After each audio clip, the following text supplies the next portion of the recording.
शं वरुणः शन्नो भवत्वर्यमा शन्न इन्द्रो बृहस्पतिः शन्नो विष्णुरुक्रमः ॐ शान्ति शान्ति शान्तिः।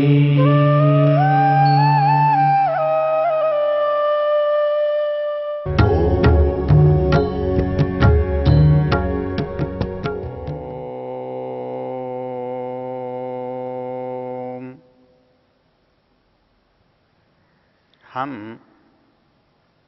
यजुर्वेद के 34वें अध्याय के शिव संकल्प मंत्रों की चर्चा कर रहे हैं। इन मंत्रों में मंत्रों का ऋषि शिव संकल्प और मंत्रों का देवता मन है। हमने पीछे देखा था हमारे लिए जो सबसे उपयोगी सदा काम में आने वाली जो चीज़ है जिसे हम मन कहते हैं उसके बारे में हम लगभग नहीं जानते। हम इसलिए नहीं जानते कि वो हमें दिखाई नहीं देता है। जो चीज़ दिखाई नहीं देता और वो दिखाई नहीं देता इसलिए उसे हम नहीं जान पाते, तो उसके जानने का उपाय क्या है?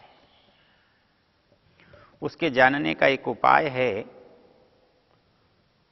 उसके काम से उसकी पहचान होती है। जो वस्तु दिखाई तो नहीं दे रही है पर उसका काम दिखाई दे रहा है, उसका कोई गुण दिखाई दे रहा है, तो उससे हम उसकी पहचान करते हैं, कर सकते हैं। तो जैसे स्थूल शरीर के बारे में हमने विचार करते हुए देखा कि क्या केवल इतने से ही काम हो रहा है? तब हमें पता लगा नहीं, इसके अंदर तो बहुत सारे विभाग हैं जो अलग अलग काम को कर रहे हैं और उन कामों से उनकी पहचान होती है। हमने शरीर के रूप में देखा तो हमें शास्त्रकारों ने समझाया, बताया कि ये स्थूल शरीर है, इसके बाद सूक्ष्म शरीर है, उसके बाद कारण शरीर है और एक चौथा तुरीय शरीर होता है जो हमारे विवेचना से बाहर है। हमने इस स्थूल शरीर की चर्चा करते हुए, विचार करते हुए इसमें पाया कि ये स्थूल से सूक्ष्म की ओर जाता है। इसके अंदर जो पहली रचना है वो बड़ी है, जिसे हम स्थूल शरीर कहते हैं। इसके कार्य का विभाजन करते हैं तब इसे अन्नमय कोश कहते हैं।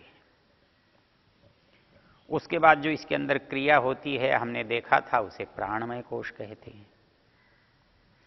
उसके बाद जो विचार की स्थिति आती है, कर्म की स्थिति आती है, हमने उसे मनोमय कोश कहा था। जिसमें निश्चय, निर्णय, वो स्थिति आती है उसे हमने विज्ञानमय कोश कहा था, जिसका आधार बुद्धि है। और ये सब जो अनुभव करने वाली चीजें हैं, जहां जाकर ये सब चीजों का परिणाम हमको पता लगता है या वो परिणाम जिस पर जाकर प्रभाव डालता है, हमने उसे आनंदमय कोश कहा था, जिसका अधिष्ठाता आत्मा है। तो जैसे हमने शरीर देखे तो हमने देखा था कि जो क्रिया संसार में हो रही है वो शरीर के माध्यम से हो रही है, और संसार में यदि कोई दूसरी क्रिया हो रही है और उसमें ये शरीर दिखाई नहीं देता तो वहां कोई दूसरा शरीर अवश्य होगा जिससे वो क्रिया हो रही है, क्योंकि उसे कहां जाना है, कैसे जाना है, उसके निश्चित हुए बिना वो जा नहीं सकता। उस व्यवस्था के बिना उसका गति करना संभव नहीं है। तो हमने देखा था कि जो हमारे प्राण हैं, सूक्ष्म भूत हैं, इंद्रियां हैं, इनके साथ हमारा मन जब जुड़ता है तो वो इस शरीर के बाहर गति करता है, जब ये शरीर उसके साथ नहीं होता। उसमें हमने एक बात और देखी थी कि हमारी जो चर्चा है वो आधुनिक चर्चा से किस अर्थ में अलग है। आधुनिक चर्चा उपस्थित की होती है, जो दिखाई दे रहा है उसकी होती है, जिसे हम आंखों से, यंत्र से पहचान सकते हैं, उसकी होती है।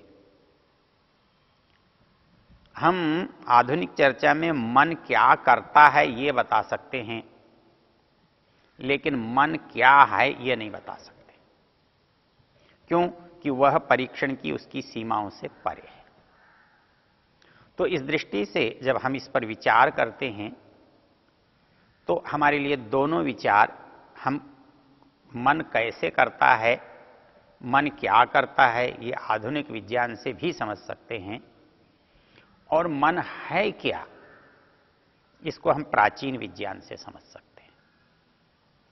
तो हमने देखा कि मन जो है वो केवल स्थूल शरीर से नहीं बल्कि सूक्ष्म शरीर से भी काम करता है। मन और क्या करता है, इसके बारे में एक और इसका एक पक्ष है जो अध्यात्म के साथ जुड़ा हुआ है और अनुभव में हम सबके साथ है। वहां मन क्या करता है ये हमको पता लग जाएगा। अर्थात हम जो स्थूल शरीर से काम करते हैं तो सदा तो काम नहीं करते। हम कभी इससे कार्य कर रहे होते हैं, कभी नहीं कर रहे होते हैं। कभी हम बैठे होते हैं, कभी हम सो जाते हैं। तो इस शरीर के करने में, इस शरीर के निष्क्रिय होने में, इस शरीर के निश्चेष्ट या सो जाने में अंतर क्या पड़ता है? तो उस शरीर के साथ जो अंतर पड़ता है उसे शास्त्र की भाषा में अवस्था कहते हैं। जैसे अवस्था हम कहते हैं बाल्यावस्था, जैसे हम कहते हैं वृद्धावस्था, युवावस्था, और भी अवस्थाएं। तो वैसे इस शरीर के साथ 4 अवस्थाएं जुड़ी हुई होती हैं। इसकी एक अवस्था जागृत है, जब हम जागे हुए होते हैं तो सबको पता है। एक अवस्था स्वप्न है, सामान्य रूप से हम उसे सोना कहते हैं। इसके बाद की जो अवस्था हैं उनका हमसे सामान्य संबंध नहीं होता। वो जो इस मार्ग पर चलते हैं, इसमें जिज्ञासा रखते हैं, इसमें गहराई तक जाते हैं, उनके पास वो चर्चा होती है। हम नाम के लिए उनको भी जान सकते हैं। वो जो तीसरी अवस्था है उसे हम सुषुप्ति कहते हैं, और चौथी अवस्था जिसमें हमारा परिचय नहीं है, जो हमारी विवेचना का विषय नहीं है, उसे चौथी या तुरीय अवस्था कहते हैं। जागृत अवस्था में हम देखते हैं कि हमारे आंख, नाक, कान, मन, बुद्धि सब काम करते हुए होते हैं। तब हम कहते हैं हम जाग रहे हैं। क्योंकि जब हम किसी को आवाज देते हैं और वो उलटकर उत्तर देता है, प्रतिक्रिया देता है, तो हम कहते हैं वो जाग रहा है। हमने आवाज दी, उसने कोई प्रतिक्रिया नहीं दी, तो हमें लगता है वो सो रहा है। तो हमको दोनों का अंतर पता लग जाता है कि हम सो रहे हैं या जाग रहे हैं। लेकिन इन दोनों के साथ जो पहचान है वो हमारी कैसे बनती है? वो पहचान मतलब कौन सो रहा है, कौन जाग रहा है? हमको तो लगता है शरीर ही सोता है और शरीर ही जागता है, क्योंकि सोते हुए जो दिखाई देता है वो शरीर है, जागते हुए जो करता हुआ दिखाई देता है वो भी शरीर है। तो हमारा ज्ञान यहीं तक सीमित है। लेकिन जब मन के बारे में हम विचार करते हैं तब हमें एक बात पता लगती है कि ये जो अवस्था है शरीर की तो जागृत की है, शरीर की अवस्था स्वप्न की है, लेकिन स्वप्न में शरीर सोता है लेकिन मन नहीं सोता है। मन जो है वो सतत क्रियाशील रहता है। हम सोते हैं तब भी क्रियाशील रहता है और हम जागते हैं तब भी क्रियाशील रहता है। हमें कैसे पता? अर्थात जो क्रिया हम जागते हुए होती हुई देखते हैं, हम जा रहे हैं, बोल रहे हैं, खा रहे हैं, पी रहे हैं, आनंद कर रहे हैं, उत्सव मना रहे हैं, दुखी हो रहे हैं, रो रहे हैं, क्रोधित हो रहे हैं, किसी से लड़ रहे हैं, ये इस शरीर से हम सदा करते रहते हैं। लेकिन जब हम सोते हैं तो क्या ये करना रुक जाता है? शरीर से तो रुक जाता है, लेकिन अंदर मन से नहीं रुकता है। जो कुछ मन बाहर करता है, कर सकता है, वो सब का सब मन सोते हुए करता रहता है। इसलिए शरीर सोता है और मन स्वप्न देखता है। उसको वहां प्रकाश भी मिलता है, उसको वहां कार्य करने के अलग संसार भी मिलता है। बाहर का संसार तो बना बनाया हुआ हमारे सामने है और अंदर का संसार मन अपनी रचना करता है। जो कुछ उसने बाहर देखा है, सुना है, सोचा है, वो सब उसमें देखता है, कुछ मिलाकर, कुछ घटाकर, कुछ बढ़ाकर, तो उसकी वो दुनिया अलग से चलती है।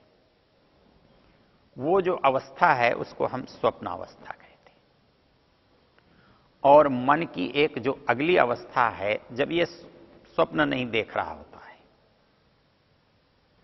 वो अवस्था हम सुषुप्ति की अवस्था कहते हैं। तो वो कैसे आती है?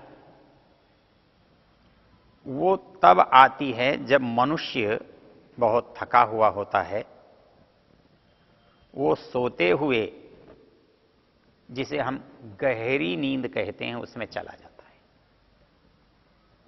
और उस गहरी नींद में जाने के बाद उसका संबंध जो है बाह्य जगत से कट जाता है, तो अंतर जगत से जुड़ जाता है। तो उस समय वो प्राणों से जुड़ा हुआ होता है और प्राणों का सतत संबंध आत्मा से होता है, इसलिए वो आत्मा के निकट होता है। उस समय वो संसार से अलग होता है। शास्त्रकार कहते हैं मन बीच में है। जब वो दुनिया से जुड़ता है तो जागृत और स्वप्न लोक में होता है, जब वो परमेश्वर से जुड़ता है तो सुषुप्ति या तुरीय लोक में होता है। यह एक रोचक तथ्य हमारे समझने का है। हमें कैसे पता कि वो स्वप्न अवस्था से सुषुप्ति अवस्था कोई अलग चीज है? दिखाई तो देती नहीं है, हम चाहें तो वहां पहुंच भी नहीं सकते हैं। फिर हमें कैसे पता लगता है कि वो है भी कोई अवस्था है? उसको भी हम काम से समझते हैं। परिणाम से समझते हैं। मनुष्य सक्रिय था, निष्क्रिय हो गया, देखना, सुनना, चलना, बोलना बंद हो गया। सांस चल रहा है, हमने कहा सो रहा है, लेकिन वो सो भी रहा है, उठकर कहता है नींद नहीं आई, अच्छी नींद नहीं आई, स्वप्न ही आते रहे, थकान ही होती रही, डर ही लगता रहा। तब पता लगता है कि उसका जो अंतर है सोने का वो भी है, कहीं बहुत अच्छा सो रहा है, अच्छा नहीं सो रहा है। कारण पता लग जाता है कि अच्छा कब सोता है और अच्छा कब नहीं सोता है। जब अच्छा सोता है तब हम उसे सुषुप्ति कहते हैं, और जब अच्छा नहीं सोता है तो हम उसे स्वप्न कहते हैं। इसमें एक और समझने की चीज है, जानने की चीज है। वो क्या? ये जो शरीर की बनावट है, इसकी पहचान के लिए हम उसका जो रूप निर्धारित करते हैं, पांच भौतिक करते हैं, पंचभूतों से बना हुआ है। लेकिन उसका जो मौलिक रूप है वो तीन गुणों से बना हुआ है। तो जैसे इस शरीर को हम पांच भूतों के रूप में देख सकते हैं, वैसे ही इस शरीर को हम तीन गुणों के रूप में भी देख सकते हैं। वो यथार्थ है, वो कल्पना नहीं है। उसकी पहचान भी कार्यों से, अवस्था से, परिस्थिति से होती है। तो कैसे होती है? तो जब हम सो रहे होते हैं, जब हम स्वप्न देख रहे होते हैं, तो हम रजोगुण की स्थिति में होते हैं। हम आलस्य प्रमाद में होते हैं, तमोगुण की स्थिति होती है। एक मनुष्य सवेरे उठता है, प्रसन्न होकर उठता है, तो उसके उस सोने में जो संसार का कारण है वो है गुण, प्रकृति। तो जब व्यक्ति स्वस्थ आनंद पूर्वक उठ रहा है तो उसके अंदर सतोगुण का प्रभाव अधिक होता है, और ये सतोगुण की जो अवस्था है वो सुषुप्ति की है। जो स्वप्न की अवस्था है रजोगुण की है। जो प्रमाद, आलस्य, तंद्रा, आप जिसे भारीपन कहते हैं, उठने की इच्छा नहीं होना कहते हैं, वो तमोगुण का प्रभाव है। तो इनसे हम पहचान सकते हैं कि हम कब रजोगुण में हैं, कब तमोगुण में हैं, कब सतोगुण। ये चीज जागते हुए भी हो सकती है और ये चीज सोते हुए भी हो सकती है। हम जागते हुए कब रजोगुण में हैं हम पहचान सकते हैं, हम कब सतोगुण में हैं ये हम पहचान सकते हैं, कब हम तमोगुण में हैं ये पहचान सकते हैं। तो ये जो पहचान है वो हमारी अवस्थाओं को बताती है। तो इनको जानने से मन को जानना आसान होता है, मन को समझना आसान होता है। ओ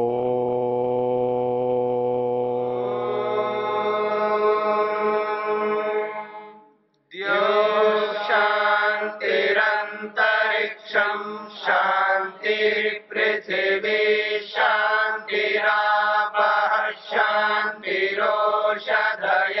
शांतिः वनस्पतयः शांतिर्विश्वे देवा शांतिर्ब्रह्म शांति सर्वं शांति शांतिरेव शांति श्यामा शांति